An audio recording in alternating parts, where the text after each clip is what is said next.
کۆلێژی پەروەردە پەروەردەی دەرونی یاخود دەروون ناسی یا پەروەردەی تایبەت بەزان کۆڵاین پارالێل ئێواران کۆنمرەیان چەندە؟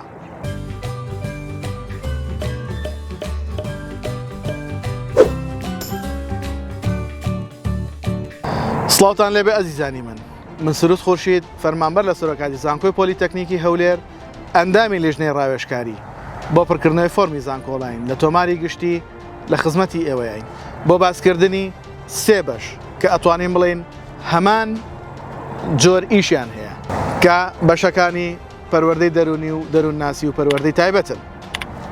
خۆشەویستانم بۆ ئەوەی بزانین ئەم بەشانە بەزان کۆڵین و پارالێل و ئێواران کۆنمرەیان چەندە ئەوە بینەری ڤیددیۆکەمان بن کە کۆنمرەکانی ساڵی پارن واتە ساڵی 2021-2022 ئەی باشە ئێمە بۆچی باسیەکەین؟ باسکردنی ئێمە بۆ ئەم کۆنمرانە بۆ ئەوەیە کە ئێوەی خۆشەویست بتوانن سوودی لێ ببینن وەکو بناغە و بنچینەیەک بەرچاوڕۆن بن بۆ ئەوەی کە سوودی لێ ببین و فۆرمی زانکۆڵین پڕ بکەنەوە.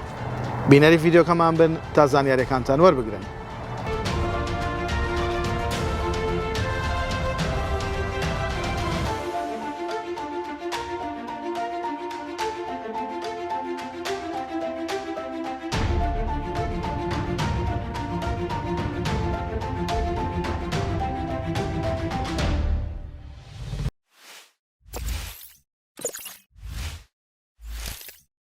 لایک و کۆمنت سەبسکرایبی کەناڵی ئاسۆی زانکۆ لە یاد مەکەن و کەناڵەکەمان بۆ هاوڕەکانتان شێر بکەن بۆ ئەوەی ئەوانش سوودی لێ ببینن.